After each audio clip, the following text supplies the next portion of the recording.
یہ 2018 کے انتخابات سے کچھ عرصہ پہلے کی بات ہے۔ سابق army chief general Qamar Javed Bajwa نے صحافیوں کے ایک گروپ کو نیشنل سیکورٹی پر بریفنگ کے لیے بلایا اور گفتگو کے دوران کہنے لگے کہ مجھے سب پتہ ہے کہ لیٹ نائٹ آپ کی کیا سرگرمیاں ہیں۔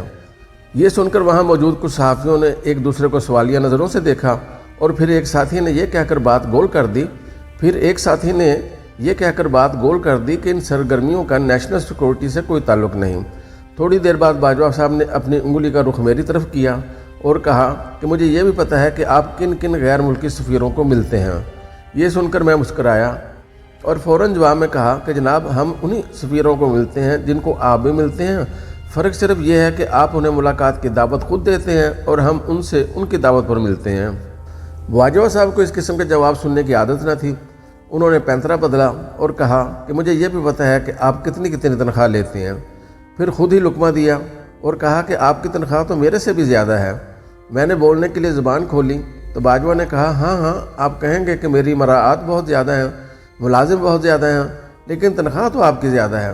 ایک ساتھی نے بڑے احترام سے عرض کیا کہ سر جی، ہم میں سے ہر کسی نے 20 سال یا 30 سال پہلے میڈیا انڈسٹری میں قدم رکھا۔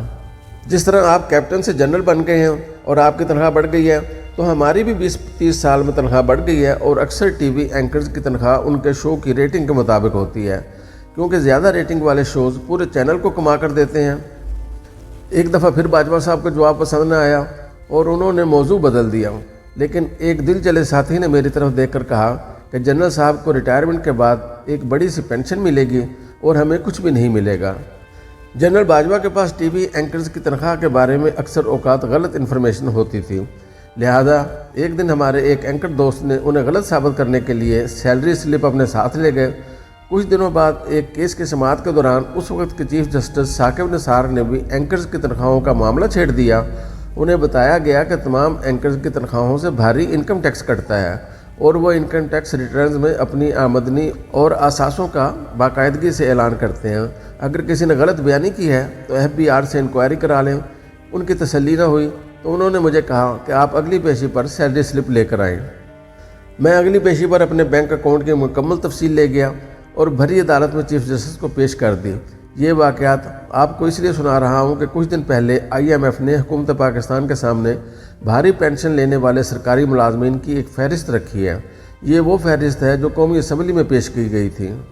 اس فہرست کے مطابق سابق چیف جسٹس افتخار محمد چودھری نے 2023 میں 11,66,000 روپے، ثاقب نثار نے 10,73,000 روپے، شیخ ریاض نے 16 لاکھ، عمر عطا بندیال نے 9,23,000، عبدالحمید ڈوگر نے 14 لاکھ اور ناصر الملک نے 11,20,000 روپے بطور ماہانہ پینشن وصول کیے۔ اس فہرست کے مطابق سپریم کورٹ اور ہائی کورٹ کے کئی ریٹائرڈ ججوں کی پینشن 10 لاکھ سے 14 لاکھ روپے ماہانہ کے درمیان ہے۔ کئی ریٹائرڈ بیوروکریٹ 5 لاکھ روپے سے زیادہ پینشن وصول کر رہے ہیں۔ IMF کو تشویش ہے اس سال نئے بجٹ میں 1,014 ارب روپے صرف پینشن کے لیے رکھے گئے ہیں اور پینشن میں 15% اضافہ بھی کر دیا گیا۔ قابل غور پہلو یہ ہے کہ چھوٹے سرکاری ملازمین کو ریٹائرمنٹ کے بعد بہت کم پینشن ملتی ہے۔ پینشن میں 15% اضافے کا انہیں زیادہ فائدہ نہیں۔ یہ فائدہ ان ریٹائرڈ ججوں، جرنیلوں اور بڑے افسران کو ہوگا جو پہلے ہی ماہانہ لاکھوں روپے بطور پینشن وصول کرتے ہیں۔ ان میں کچھ ایسے بھی ہیں جو ڈبل پینشن وصول کرتے ہیں۔ لمز لاہور میں سوشل پالیسی کی ایک استاد ڈاکٹر آسن رانا نے ہیں واقب کچھ کے نام سے ایک کتاب لکھ ڈالی ہے، جس میں انہوں نے مصدقہ اعداد و شمار کے ساتھ پاکستان کی معیشت اور سماج کا پوسٹ مارٹم کیا ہے۔ انہوں نے کتاب میں اپنے ایک دوست بریگیڈیئر ریٹائرڈ ساجد حمید کی اجازت سے ان کی مثال پیش کی ہے، جو ایک نہیں 3 پینشنز وصول کر رہے ہیں۔ ایک پینشن وہ فوج سے وصول کر رہے ہیں۔ فوج سے ریٹائرمنٹ کے بعد وہ 10 سال پاکستان ہاکی فیڈریشن سے وابستہ رہے۔ دوسری پینشن ہاکی فیڈریشن سے وصول کر رہے ہیں۔ تیسری pension old age benefit institution سے وصول کر رہے ہیں۔ ڈاکٹر آسن رانا نے پاکستان کے حکمران اشرافیہ کے خلاف ایک چارج شیٹ پیش کی ہے، جو ہر سال اربوں نہیں کھربوں روپے کی سبسڈی بھی وصول کرتی ہے اور رہی سہی کسر پینشن کے غیر منصفانہ نظام کے ذریعے نکالتی ہے۔ پینشن کا مقصد ریٹائرمنٹ کے بعد ایک باوقار زندگی گزارنا ہے، نہ کہ پینشن کے نام پر عیش کی زندگی گزارنا۔ پینشن کے نام پر عیاشی کو ختم کرنے کے لیے شہباز شریف حکومت پینشن کے نظام میں ریفارمز کی اسکیم لا رہی ہے، جس کے تحت آئندہ کچھ شعبوں میں نئی بھرتی ہونے والے ملازمین کو ریٹائرمنٹ کے بعد صرف 10 سال تک پینشن ملے گی، پینشن کے نظام میں ریفارم وقت کی اہم ضرورت ہے، لیکن یہ ریفارم صاف و شفاف ہونی چاہیے۔ قومی اسمبلی میں صرف ریٹائرڈ ججوں اور بیوروکریٹس کی پینشن کی فہرست نہیں آنی چاہیے، بلکہ جنرل باجوہ کی پینشن اور دیگر مراعات کا بھی ذکر ہونا چاہیے۔ اس وقت ملک میں تقریباً 43 پینشن فنڈز کام کر رہے ہیں، جن میں تقریباً 61 ارب روپے سرمایہ کاری کی گئی ہے۔ ان میں بڑا حصہ خیبر پختونخوا کا ہے۔ خیبر پختونخوا میں پینشن فنڈ 2 سال سے کام کر رہا ہے۔ وہاں 21 پروگرام شروع کیے جا چکے ہیں۔ انڈیا نے 2004 میں پینشن فنڈ قائم کیا تھا اور اسی وجہ سے ان کا نظام پینشن کے معاملات میں بھی خود مختار ہے۔ پنجاب، سندھ، بلوچستان میں بھی اسی طرز پر پینشن فنڈز قائم کیے جا سکتے ہیں۔ پچھلے سال تک یہ قانون رائج تھا کہ اگر کوئی شخص ایک سرکاری ملازمت سے وقت سے پہلے ریٹائر ہو کر دوسری سرکاری ملازمت کرتا ہے اور دوسری سرکاری ملازمت کے ختم ہونے پر تیسری ملازمت کرتا ہے تو وہ 3 پینشن وصول کرتا تھا۔ موجودہ بجٹ میں اس قانون کو ختم تو کر دیا گیا ہے، لیکن اس قانون پر عمل درآمد ہو رہا ہے یا نہیں، اس بارے میں کچھ کہا نہیں جا سکتا۔ سندھ اور بلوچستان میں گھوسٹ ملازمین اور گھوسٹ پینشنز کا بہت بڑا مافیا موجود ہے۔ اس کے علاوہ 2 نسلوں تک پینشن دینا بھی غیر ضروری عمل ہے۔ جعلی کاغذات دکھا کر اس سہولت کو بھی غلط طریقے سے استعمال کیا جاتا ہے۔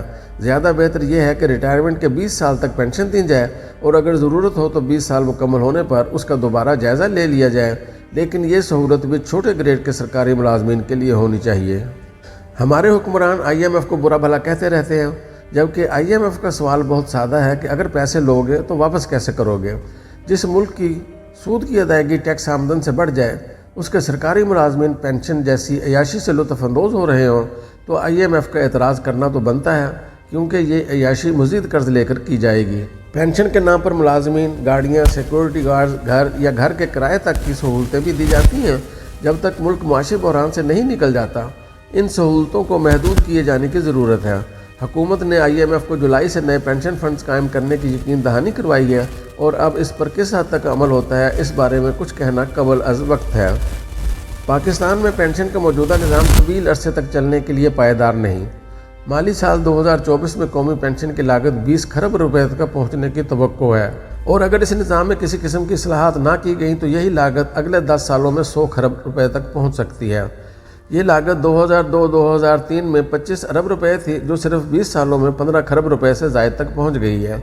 یہاں سوال یہ پیدا ہوتا ہے کہ سرکار اس حوالے سے کیا اقدامات کر سکتی ہے اور کس طرح اس جال سے نکلا جا سکتا ہے۔ بین الاقوامی اداروں نے ماضی میں کئی مرتبہ پاکستان کے کمزور پینشن نظام کی نشاندہی کی، لیکن پاکستانی حکومت نے کوئی ایکشن نہیں لیا۔ زیادہ تر سرکاری عہدوں پر غیر فنڈ شدہ پینشن شامل ہیں اور موجودہ ملازمین کی پینشن کی مالی اعانت ٹیکس آمدنی سے کی جاتی ہے۔ دوسری جانب نجی شعبے کے بعض کارکنوں اور مزدور یونینوں کے اراکین کے لیے فنڈڈ پینشن دستیاب ہیں، تاہم آبادی کا ایک اہم حصہ پینشن کی کوریج سے محروم ہے اور ان کا مکمل انحصار اپنے خاندان کی سپورٹ سسٹم پر ہوتا ہے۔ پینشن فنڈ کسی بھی ملک کا اثاثہ ہوتے ہیں، لیکن پاکستان کے لیے درد سر بن چکا ہے۔ اس کی وجہ منصوبہ بندی کی کمی ہے۔ اول تو ہماری حکومت ملازمین کی ماہانہ آمدن سے پینشن فنڈ کی کٹوتی نہیں کرتی، اگر کہیں کٹوتی کرتی بھی ہے تو اس سے کسی ایسے منصوبے میں سرمایہ کاری نہیں کرتی جس سے آمدن پیدا ہو اور خود کار نظام کے تحت ماہانہ پینشن سے زیادہ منافع پیدا ہوتا رہے۔